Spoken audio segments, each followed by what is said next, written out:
মা বোনদের একটা সমস্যা হলো, অনেক মা বোনরা জোহরের নামাজটা পড়েন 3টা সাড়ে 3টার দিকে। ম্যাক্সিমাম মা বোনরা এই কাজ করেন কেন? কারণ দুপুরে ওনারা রান্না বাড়া করেন, রান্না বাড়া করতে গিয়ে ওনারা শরীর ঘামায় টামায় যান, তখন শয়তান এসে মাসালা নিয়ে হাজির হয়। শয়তান ওনার মাথায় একটা মাসালা ঢুকায়। কি মাসালা ঢুকায়?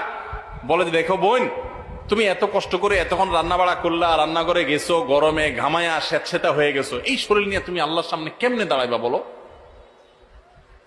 তো এবার বোন শয়তানরে জিগায় মনে মনে আর কি, তাহলে কি করতে হবে? এবার শয়তান তার মনে মনে বলে দেয় যে, আরে নামাজ তুমি ঠান্ডা মাথায় ফ্রেশ মোডে পড়বা, হাতের কাজ শেষ করে নাও, রান্না বাড়া শেষ করে নাও, সবারে খাবার টাবার দিয়ে নাও, তুমি বাথরুমে যাও, সুন্দর করে গা ডলে গোসল করো, ফ্রেশ হয়ে আসো, এরপরে 3টা সাড়ে 3টা আসরের নামাজ সুই সুই হয়ে যাবে, এবার তুমি ফ্রেশ মুডে একটু নামাজ পড়ো। কাজটা কি ভালো হইলো না খারাপ হইলো? দেখতে কিন্তু ভালো মনে হচ্ছে, তাই না?